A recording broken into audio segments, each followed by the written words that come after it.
important day and an important announcement with great friends of mine. I think I can say this group is every one of them, I rate a 10. I can't always say that, even if they're Republicans, and these are Republicans, great Republicans. I want to thank you all for being here for this important announcement, 7 years in the making. As you know, this has been going on for a long period of time, and I am thrilled to report that the U.S. Space Command headquarters will move to the beautiful locale of a place called Huntsville, Alabama, forever to be known from this point forward as Rocket City. Okay, so Huntsville, Alabama, we love Alabama. I only won it by about 47 points. I don't think that influenced my decision, though, right? That didn't, right? But we had a lot of competition for this, and Alabama's getting it, Huntsville in particular. So congratulations, everybody. Katie, congratulations. This will result in more than 30,000 Alabama jobs, and probably much more than that, and hundreds of millions of dollars of investment, and that's billions, because it can't be millions, it's billions and billions of dollars.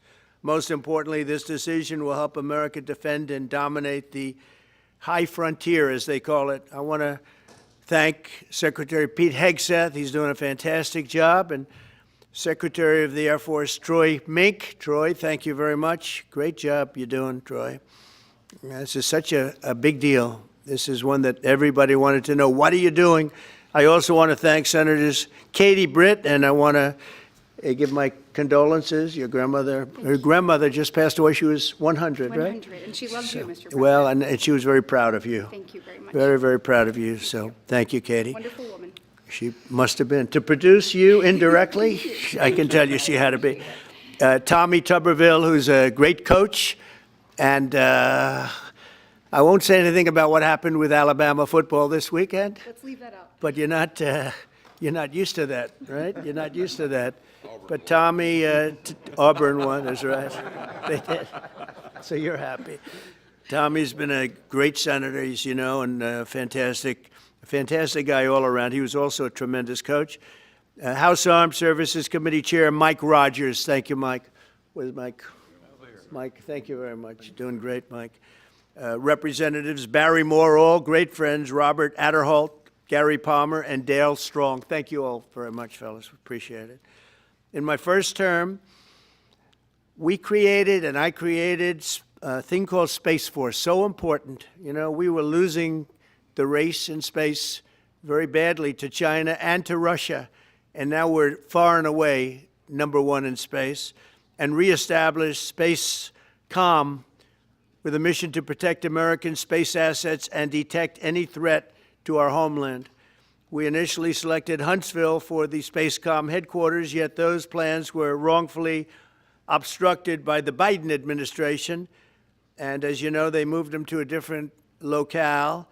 And today we're moving forward with what we want to do and the place that we want to have this. And this will be there for hopefully hundreds of years. That's where it's going to be. I will say I want to thank Colorado. The problem I have with Colorado, one of the big problems, they do mail-in voting. They went to all mail-in voting. So they have automatically crooked elections. And we can't have that. When a state is for mail-in voting, that means they want dishonest elections, because that's what that means. So that played a big factor also. In Huntsville, SpaceCom will play a key role in building the Golden Dome, as you know. That's going to be a big thing. Everybody wants to be a participant in it. Missile Defense Shield, we're going to be having a Golden Dome that the likes of which nobody's ever seen before. The finest, the best. And by the way, Canada called. They want to be a part of it, and that'll be great. But Canada wants very much to be included in that, and we're going to work something out with them, I hope.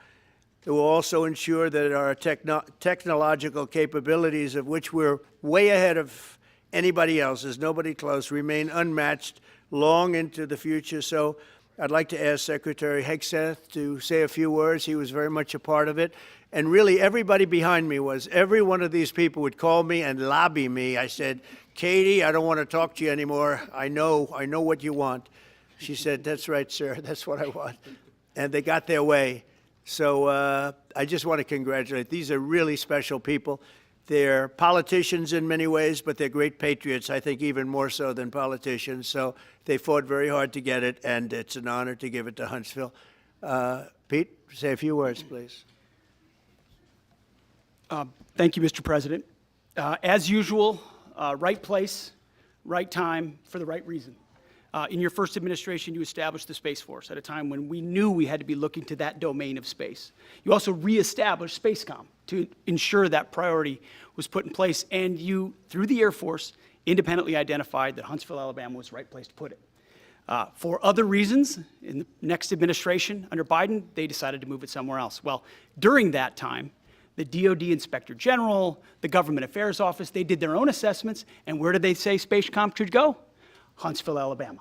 So what you're doing today, Mr. President, is restoring it to precisely where it should be based on what the Space Force, the Air Force, your leadership believes will give us strategic advantage in the future. That is Huntsville, Alabama. We are way ahead in space, but this will ensure we stay leaps and bounds ahead because that's the most important domain. Whoever controls the skies will control the future of warfare. And Mr. President, today you're ensuring that happens. Thank you. Thank you very much. Katie, would you like to say something? Mr. President, we are grateful for your leadership on this and restoring Space Command to its rightful home in Huntsville, Alabama. This delegation has worked together, both chambers, both parties, to make sure that Huntsville was the place that Space Command called home. As was mentioned, obviously the Biden administration chose to make this political. What we want to do is put the safety and security of Americans first. We want to make sure that our warfighter is put first, and we want to make sure that America continues to lead. And today, Mr. President, you've allowed that to happen. Thank you. Thank you very much. Tommy, please. Yeah, thank you. Thank you, Mr. President. This is a great day for our country, not just for our state of Alabama. We need help in our military. We need to catch up.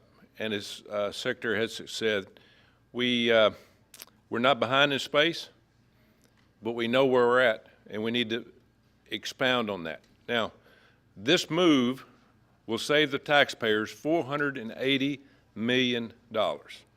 It's not going to cost more. It's going to cut $480 million. We have the plans intact. It'll be behind a secure wall in Huntsville, Alabama, at Redstone Arsenal. We have 40,000 people there. We have the FBI there. We have missile defense there. We have NASA, Blue Origin, and SpaceX. It is the perfect place for Space Command. I would tell you today, and I've spoke with the President for the last 3 or 4 years about this, if I thought it needed to go somewhere else because I understand the security of our country, I'd be for that. But the best place for Space Command is Huntsville, Alabama, because what we have and what it means to this country is going to be so important. So thank you, Mr. President, for this, and we look forward to building a huge Space Command and having the Donald J. Trump Space Command Center in Huntsville, Alabama. Here, here. JD, would you like to say something? Sure. Well, Mr. President, thank you. I'll be very brief here. I lobbied the president hard to put it in Ohio, but he said these people behind us, these Alabamas, are just too powerful and too persuasive. And so it's in Alabama, but as Tommy said, this is exactly the right place for Space Force and Space Command. I think Americans ought to appreciate it and ought to appreciate the fact that you can't win the battle of the future unless you control the skies. The cyber security, the communications, the entire infrastructure of the battle in the 21st century will be in space. So it was a visionary move in the first administration for the president to set up Space Force, and I think an equally visionary move to make sure that Space Force is right where it should be in Huntsville, Alabama. Thank you, sir. Thank you very much. Gentlemen, anybody want to say anything? Would you like to say? Mr. President, another promise made, another promise kept. You think about it, Redstone Arsenal is critical to national security. The president said when you were the 45th president, let's do what's right for national security. And today, that's exactly what we're doing. It's not because of this or that. It's because it's right for national security. You think of the 21 categories that were evaluated to determine what was best for national security. All indicators pointed back to Huntsville, Alabama, and Redstone Arsenal. We have the right people at the right place at the right time. Mr. President, on behalf of the people of the 5th Congressional District and all of Alabama, thank you for keeping your word. Absolutely. Thank you very much. Anybody? Let me just say, Mr. President, I want to say thank you and thank you for doing this because it was the right thing to do. When they looked at all the numbers, Huntsville was the place to go, and like you say, it was unfortunately pulled out, but you made it right. So I want to just say thank you again for a grateful nation, and to the state of Alabama, we're very grateful. Thank you, and God bless. Thank you. Thank you, Mr. President. Throughout history, militaries has always understood that whoever could hold the high ground held the advantage. Space is the ultimate high ground. And what we're doing with moving the Space Command to Huntsville is absolutely critical to our maintaining dominance in that sphere. And it goes hand in hand with what we're trying to do with the Golden Dome and missile defense to defend against anyone else who tries to enter that sphere. So thank you, Mr. President. Thank you very much. Please. Thank you, Mr. President. And obviously, national defense is a huge issue. And when you look at the scores, Alabama was #1. And for political reasons, it was moved out of our state. But, Mr. President, thank you for making priorities the defense and the warfighter and the safety of this nation. And in the big, beautiful bill, that Golden Dome will be built in Huntsville, Alabama, and we're grateful for that. Thank you. Listen, as chairman of the Armed Services Committee, I care very much about what's most important for our national security. And the President held a nationwide competition to determine where we should have this command. If y'all remember, at the end of that competition, where Alabama came in first, there was a lot of complaints from the other states who did not place well. He said, we'll do it over with new criteria to accommodate your concerns. Alabama came in first in that second competition. His Secretary of the Air Force reviewed the results, said it was fair, and the President named Huntsville.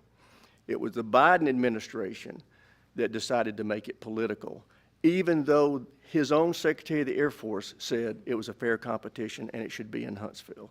So I want you to know I appreciate this President standing up and being strong and saying he's going to make this right and put it where it rightfully belongs, and that's Huntsville, Alabama.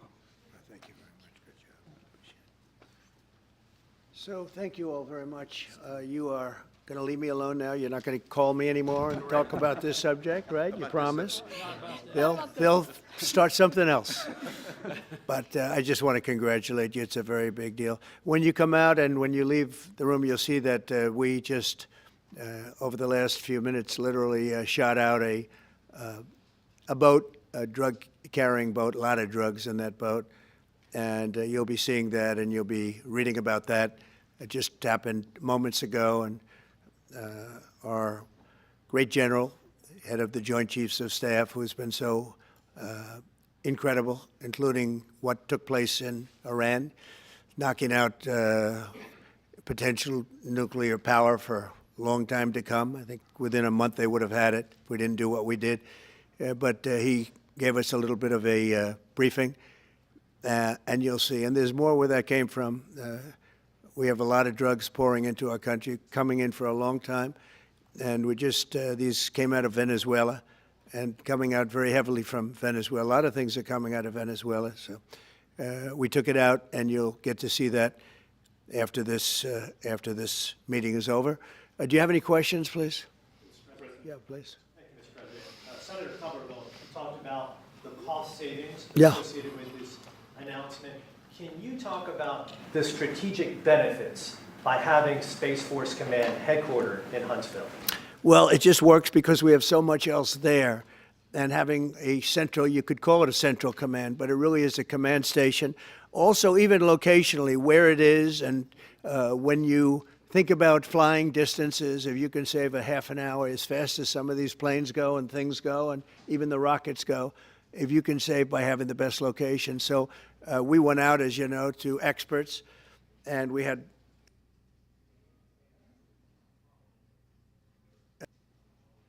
loved it from the standpoint, I know the people of Alabama, they are great people, work hard, and there's no games, and they're very proud of it.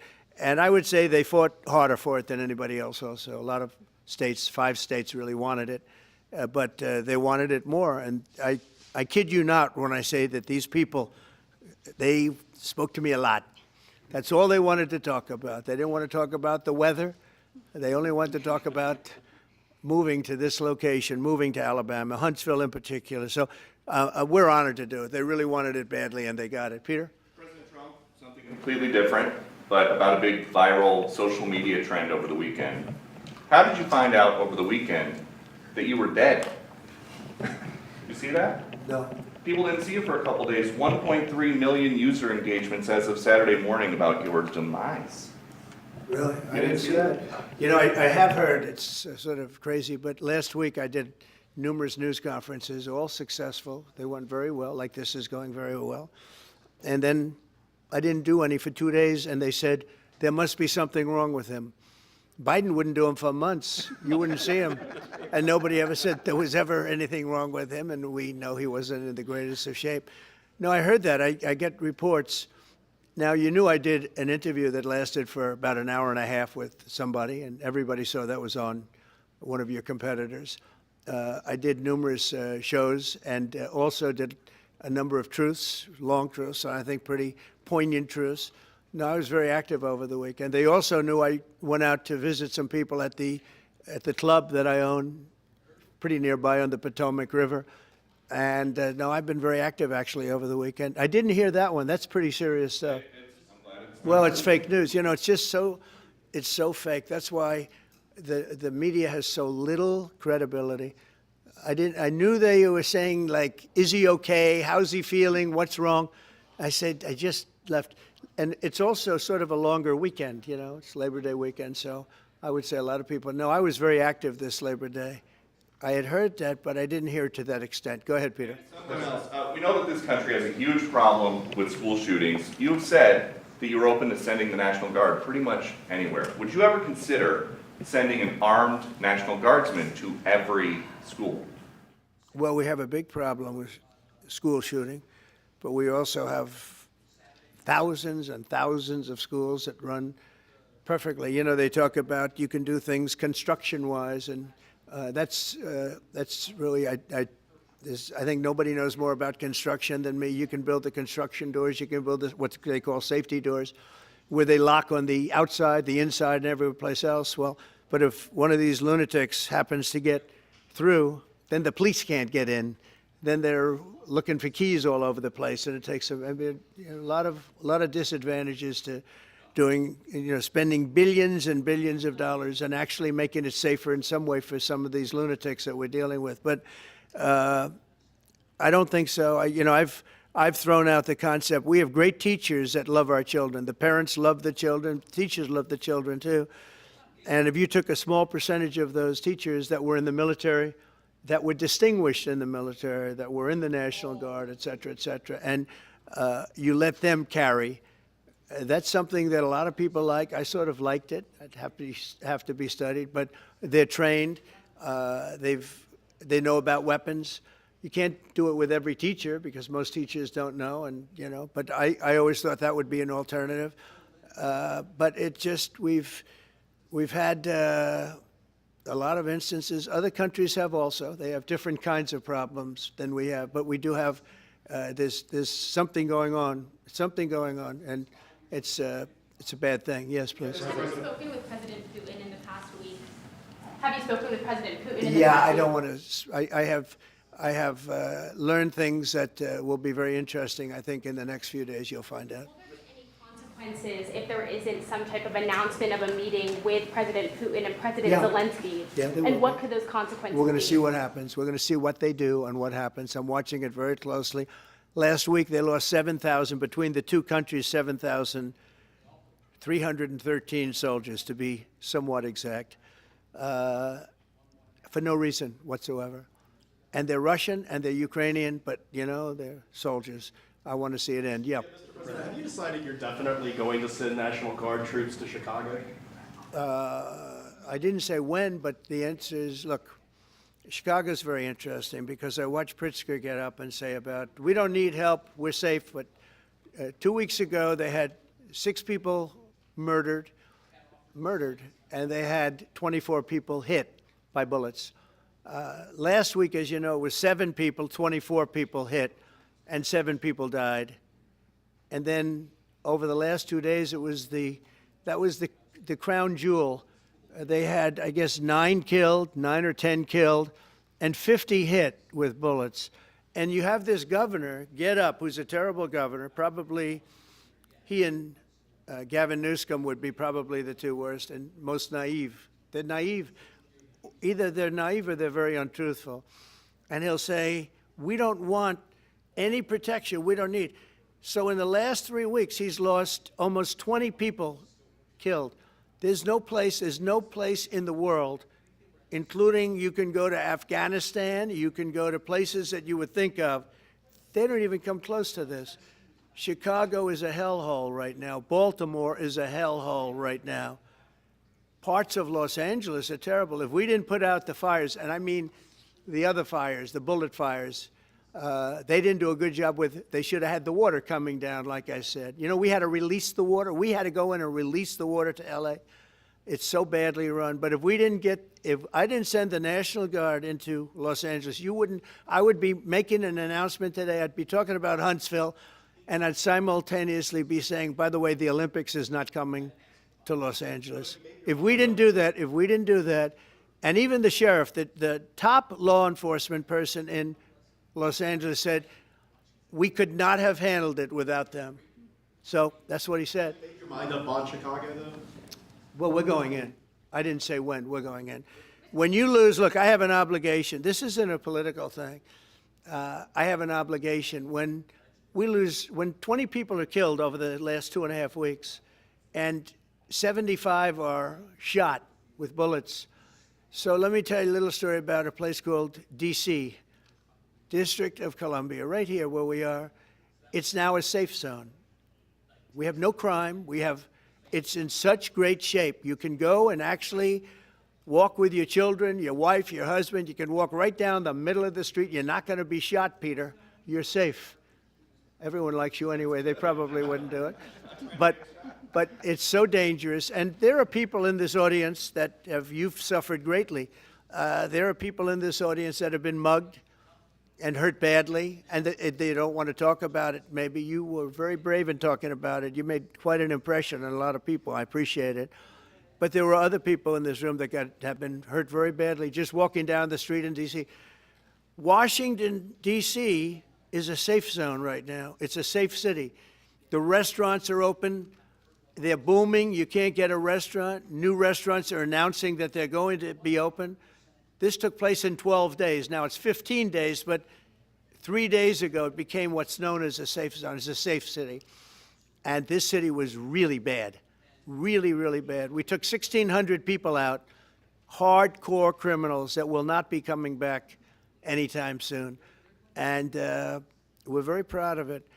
You know, to have our nation's capital lose every week. You know, it was like years, many years, where every single week somebody was killed for many, many, many consecutive weeks. This went on for years. And then we had, last week it was announced that nobody was killed last week.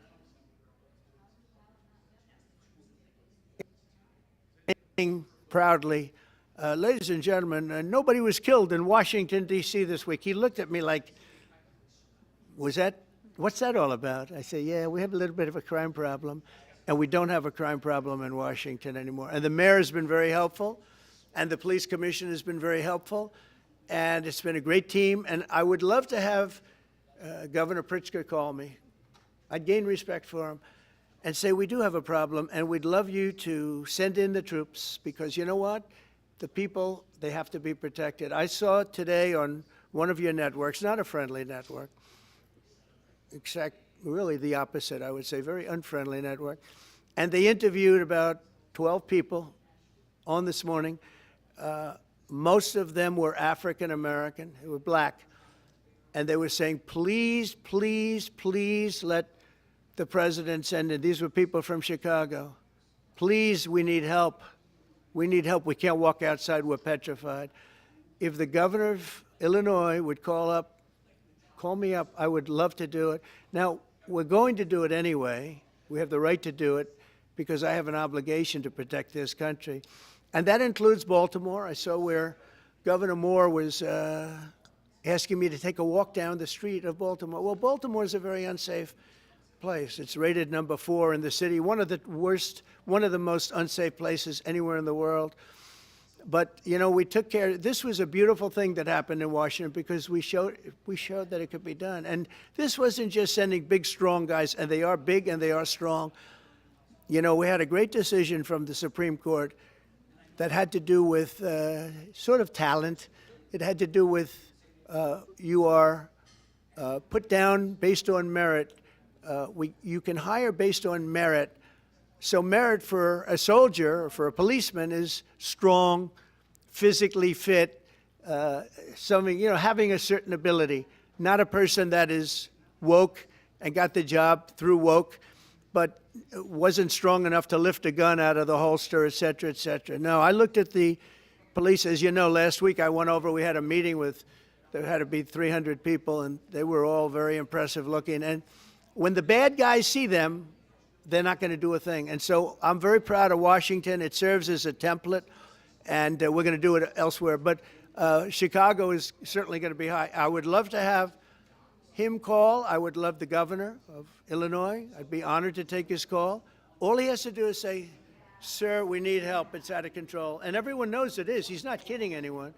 I would love to have, I would say, Governor Moore call, because I watched him over the weekend trying to explain that Baltimore, what they need is housing.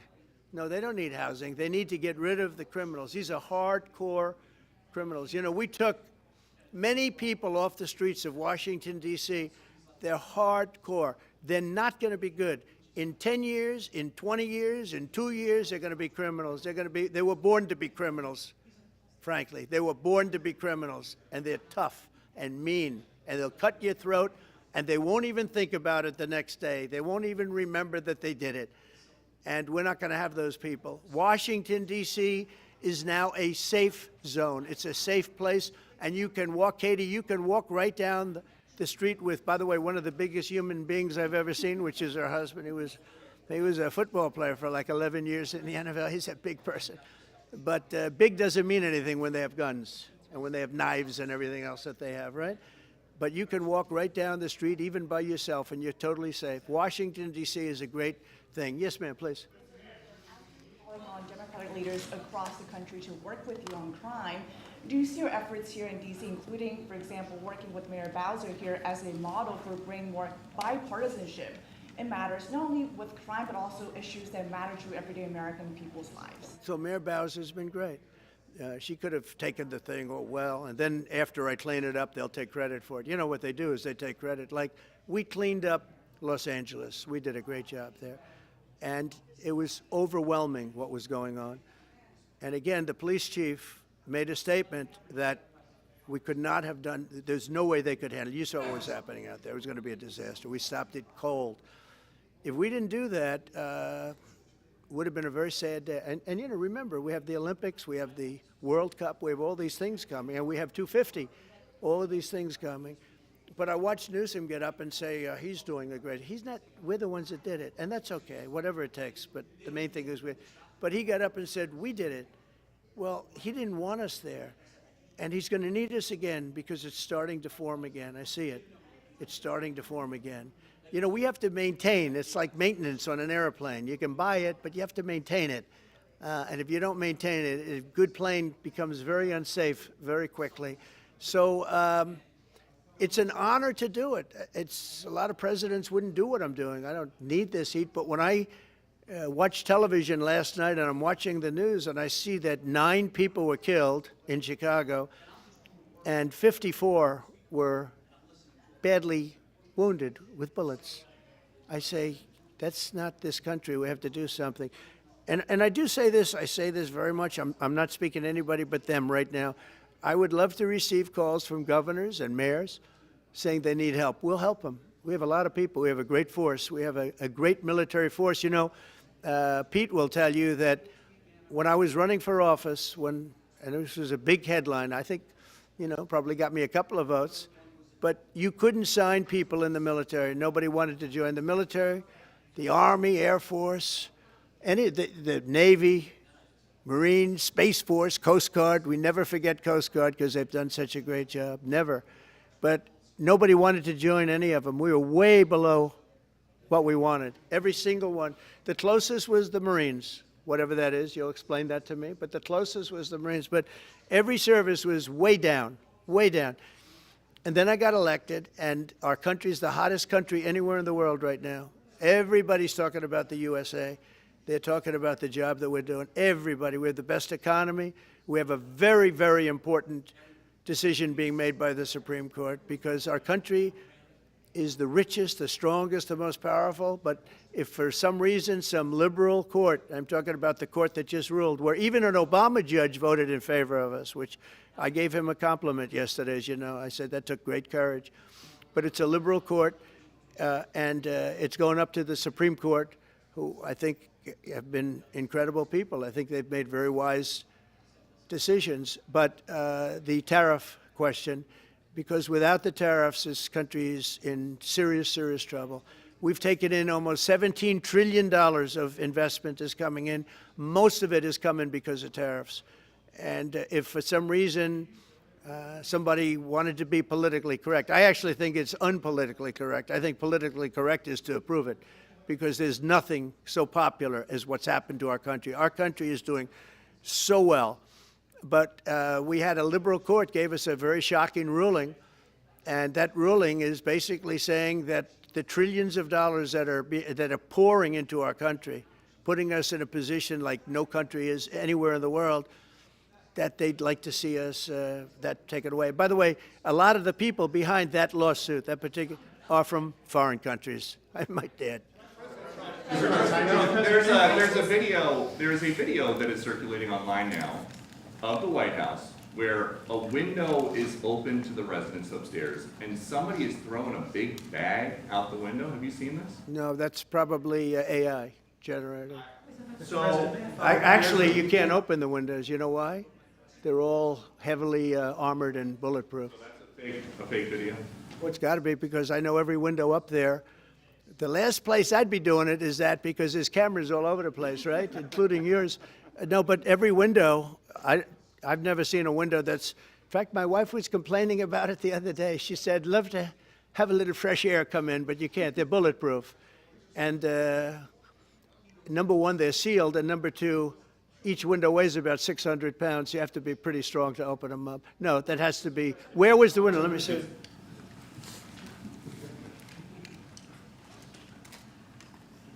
Maybe from the renovations. Which is the window? It looks like this is on the 15th Street side, I think. Yeah. So right here. Yeah, those windows are sealed. Those windows are they're all sealed. You can't open them. What you were saying regarding the federal. It's the kind of thing they do. And one of the problems we have with AI, it's both good and bad. If something happens really bad, just blame AI. But also they create things, you know, it works both ways. If something happens that's really bad, maybe I'll have to just blame AI. But there's truth to it because I see so many phony things. I saw something as I was growing up from the time I was a baby till now. I said, who did that? It was AI generated. So it's a little bit scary, to be honest with you. But those windows are all very heavily sealed. Thank you, Mr. President. I want to follow up with what you were saying regarding that federal appellate court that ruled against you and your administration as it relates to your ability. Well, they ruled against our country, the court, and they ruled against us before. It's a very liberal court. You called it highly partisan in your Well, it social certainly media posts. is. It certainly and in is. fact, it was along ideological lines, 7-4. Well, except that we actually got one of the Obama judges that was appointed by President Obama voted in favor of the tariffs because he felt it was imperative for our country to thrive and survive even. And I gave him credit. I said, you know what? That took a lot of courage for him to do it because you don't see that often. So my question is, I suspect you're going to appeal that all the way to the Supreme Court. Well, we already have, yeah. In fact, we're doing something else. We're going to be going to the Supreme Court, we think, tomorrow because we need an early decision. I mean, look, the financial fabric of our country, we're a rich, incredible country right now. And we're able to, you know, other countries use tariffs on us for years, and we never did. I did a lot during my first term, but then we had COVID, and we had to focus on other things. You couldn't be tariffing Italy, Spain, France, as they were dying by the thousands and millions. But we did with China, and China paid us billions and billions of dollars. And I started the process, but then I had to end it a little bit because of COVID. We focused on that. But no, it's a very important decision, and frankly, if they make the wrong decision, it would be a devastation for our country. We've taken in trillions of dollars. And by the way, all these countries signed agreements, as an example. They're all happy, everybody's happy. But some whack job put in a lawsuit. It went before a very liberal court, and the liberal court ruled, it was 11, they ruled 7-4, with one of the most liberal of them all voting in our favor because they're patriots. I think I give tremendous credit to that judge. And now it's going to the Supreme Court. Now we're going to be asking for early admittance. We're going tomorrow, and we're going to ask for an expedited ruling because, when you look at the stock market's down today, the stock market's down because of that. Because the stock market needs the tariffs. They want the tariffs. If you look at AI, all of those, all of that money that's going to be invested, trillions and trillions of dollars, the biggest thing, bigger than the internet, I suspect. It's the internet plus 3 or 4 other things combined. We are leading very substantially with AI. We're leading because of tariffs. We're leading because of talent, and this is where they'd like to be. But without the tariffs, we wouldn't have a chance because we wouldn't be able to protect those investments of the companies coming in. So if you took away tariffs, we could end up being a third world country. That's how big the ruling. So we're asking for an expedited ruling. As a backstop to that, President, you have a Republican-controlled Congress. You control the House. You control the Senate. Yeah, but we don't have 60 votes. We don't have 60 votes. You I'd don't love to think you do can get that. enough Oh, votes? if we had 60 senators, if we got the 60 votes, we would get them. But we need 60 votes, and we need, a certain number in the House. I think we'd get, I don't know, we have about 5 of them here. Would everybody agree with me on tariffs? Without tariffs, we're a different country. We have taken in so much money. And here's the thing. We signed a deal with Japan. They're paying us hundreds of billions of dollars. We signed a deal with South Korea. We signed a deal with the European Union. We signed a deal with Europe. And those countries are paying us $950 billion. And they're happy about it. They're okay. As one of them said, it's amazing that we got away with it so long. One of my friends, a leader of one of the countries, and they're fine with it. They all signed. If that ruling ever went against us, I guess we'd have to give back hundreds of billions. We would have to give trillions and trillions of dollars back to countries that have been ripping us off for the last 35 years. And I can't imagine it happening. On a legal basis, they have no legal basis whatsoever. But on a common sense basis, it would destroy America. Okay. You talked about controlling the sky. On Sunday, the satellite signal of Ursula von der Leyen's plane was alleged. With Ursula? Well, she had an interesting event. She's a tremendous woman. And so what are you asking me about her? NATO is concerned about it, I do too, about this. Sure, NATO is concerned about it. Well, nobody knows where it came from, but they did take away her ability to use a phone. Sometimes that's a good thing. Sometimes that could happen to me. I'd be very happy. Mr. President, reducing the tariffs on India from 50%. What does that mean? Are you considering taking away some of the tariffs that you've imposed on India? No, we get along with India very well, but India has, you have to understand, for many years it was a one-sided relationship. Only now since I came along, and because of the power that we have with tariffs, India was charging us tremendous tariffs, about the highest in the world. They were about the highest in the world, number one. And we therefore weren't doing much business with India, but they were doing business with us because we weren't charging them. Foolishly, we weren't charging them. So they would send in massive, everything they made, they'd send it in, pour it into our country. Therefore, it wouldn't be made here, which is a negative. But we would not send in anything because they were charging us 100% tariffs. And, I'll give you an example, Harley Davidson. Harley Davidson couldn't sell into India. There was a 200% tariff on a motorcycle. So what happens? Harley Davidson went to India and built a motorcycle plant. And now they don't have to pay tariffs. Same thing as us. So what we're doing is literally thousands of companies are coming into the U.S., car companies, AI, but, more traditionally, car companies. We have so many car company factories under construction or being designed right now. And they're coming from China, they're coming from Mexico, I must tell you, and they're coming from Canada, a lot of them coming from Canada. But they're coming into our country because they want to build here. And they want to build here for two reasons. Number one, they'd like to be here. And number two, the tariffs are protecting them. And number three, they want to avoid paying tariffs. When they build their cars here, they don't have any tariffs to pay. You know, when you build here, you don't have any tariffs. Mr. President, Go ahead, in please. light of the Minnesota shooting last week, the Department of Homeland Security is now awarding more than $100 million to hundreds of faith organizations across the country to help them ramp up security. What's your vision for further protecting religious liberty across the country amid incidents of threats and So violence? religious liberty is so important, and we're talking about every religion now, and we're doing things on that nobody else has ever done, and we're going to be having a big announcement in about 2 weeks on that question. Yeah, please. On Space Command, sir, are you concerned that people may not be willing to relocate from Colorado to Alabama? No, I'm not worried. Then we'll get somebody else. I mean, the problem with Colorado is they have a very corrupt voting system. Look, I have so many friends in Colorado.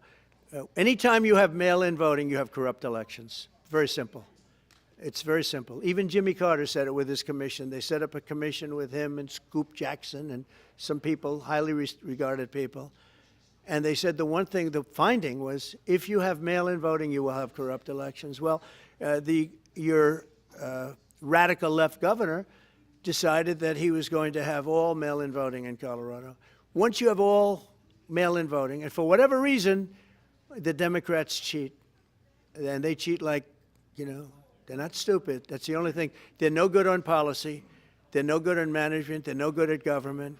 But they're great at cheating. And they stick together, too. I give them credit for sticking together. Please. Obviously, this is a big win for national security, moving this to Alabama. We've all can agree with that. Big. Is there any idea of the economic impact this has on the state and on that local area? Katie, do you want to answer that? Look, I mean, this. Please go. This is going to be tremendous. I mean, the state of Alabama, what we've seen through this process is the worst of Washington. We've seen politics get in the way of what is best for the warfighter, what's best for national security. And the state of Alabama is about to show the country the best among us. So we know the economic impact is going to be tremendous. There at Redstone Arsenal, we're proud to house everything from the FBI to headquarters there for material command to a number of things. We obviously have NASA with Marshall Space Flight Center, and so this naturally fits within. When you look at the decision matrix that they placed in front of us, that's why we ranked so high, is because we have the resources necessary and the ability to build out quickly to meet the needs in front of us. As far as economic impact, it would be tremendous. Does anybody have an exact number? 1,600 jobs. With 3,000 spinoff. Look at this. This is teamwork right here. So we are really proud, and the people of Alabama are ready to get to work. And I've got a Karoline question, if you could, just for a second, Mr. Yeah, President. please. Owning a home and going about the American dream seems like it's out of touch for a lot of Americans. Just recently, you pushed out a statement about addressing an emergency housing situation. That's right. We're thinking about doing that. Yeah, can you just? Well, we need a little help from the Fed. We have a man named Jerome Too Late Powell. You probably heard of him. He's too late. He's way too late. And the economy is so strong that it's pushing through that. Normally, it would have been much tougher. But we're doing so well that we're pushing through it. But it makes it very hard for people to get mortgages because too late is too late. Very simple. He's too late. And probably political, whatever. He wasn't too late before the election. Before the election, he was cutting rates, right? Because he was hoping that, I guess, Biden would get in or that Kamala would. He was a big Biden guy. Explain that one. And then he was a Kamala person. But he was hoping, I guess, she'd win, I guess. I don't know. It didn't work out too well. But, yeah, we need a very serious cut. You know, I think that if you look back many decades ago, the United States was always the lowest, even if they were doing badly. The United States was, because without the United States, everything in the world would die. It's true. It's so powerful. It's so big. And I made it really big in the first 4 years. Then it started to degenerate with what this Biden administration did. But we built it up to a level that I never thought we could be at this quickly. We're the hottest, we're the best financially. The money coming in is so big because of tariffs and other things, but because of tariffs. Tariff gets us even those other things. Plus, it gets us great negotiating. I settled 7 wars, and numerous of those wars were because of trade. And numerous of the trade deals that I made were because of tariffs. It gives you a great negotiating ability. If that ability were taken away from us by a liberal court acting on essentially foreign nations asking to get help from the United States government, when they've been doing this to us for 40 years, that's why we have $38 trillion in debt. We won't have it for long if they let us if they allow us to do what everybody knows we should be able to do. Yeah, please. Mr. President, another Biden-era action that you're now reversing is that you signed a deal last week to make federal buildings adopt and embrace classical architecture styles again. Can you talk to us about why you do that, and also what's your vision? Well, we want to see beautiful buildings. Now, you know, it's in the eye of the beholder. I've seen architectural reviews over the years. I'm an expert at it. I've gotten a lot of great reviews. But I've seen buildings that I didn't think were very good get great reviews, and I've seen great buildings get bad reviews. So, but it's just a standard. We want to have a good standard. We're building something here, you know, for 150 years they wanted a ballroom at the White House. We're doing something at the highest level, using great architects and all. And, you know, it's very exciting. But we have a lot of interesting things happening architecturally in D.C. And D.C. is like a different place. And, you know, even the contractor said, sir, we walked down today, we feel like much safer. It's like a different place. Washington, D.C. is great. Now, we're going to also beautify it. We're going to put a topping on the roads. We're not going to rip them apart and take 4 years to build a road that was exactly the same by the time you build it. But we're going to put toppings. We're going to put new medians in. We're going to get the graffiti off. We're going to put tiles up in the tunnels where the tiles are missing. We'll do the whole tunnel instead of, you know, a little area where you see new tiles, old tiles that never look too good. But they could use it. You know, they've been up for 50 years. They've served their duty. But we're going to make this within about a 20-mile radius from the White House. We're going to have this place spick and span. It's going to be crime-free, and it's going to be spick and span. It's going to be, you'll be proud of Washington again. Go ahead, please. Sir, China's having a massive military parade that President Putin and Kim Jong-un will be attending. Do you interpret that as a challenge to this? And are you concerned at all about those countries trying to be some sort of counterweight? Not at all. China needs us, and I have a very good relationship with President Xi, as you know, but China needs us much more than we need them. No, I don't see that at all, no. And I had actually a very good meeting with President Putin a couple of weeks ago. We'll see if anything comes out of it. If it doesn't, we'll take a different stance. Everyone March today in California ruled that your deployment of National Guard troops to Los Angeles was illegal. Do you have any response? Well, it was a radical left judge. But very importantly, what did you not tell me in that question or statement that you made? Pretty much of a statement, I think. Well, I was asking for your response. No, you didn't say what the judge said, though. The judge said, but you can leave the 300 people that you already have in place. They can continue to be in place. That's all we need. But why didn't you put that as part of your statement? Because the same judge ruled exactly as you said, except the judge said that you could leave the 300 people that you already have in place. They can stay, they can remain, they can do what they have to do. Thank you very much, everybody. We appreciate it. Thank you. Thank you. Thank you very much. Thank you, guys. Thanks, press. Thank you. Thank you. Let's head out. Let's go, guys. Thank you. Thank you, press. Thanks, guys. Let's go. Let's go. Keep going. Thanks, guys. Thank you, press.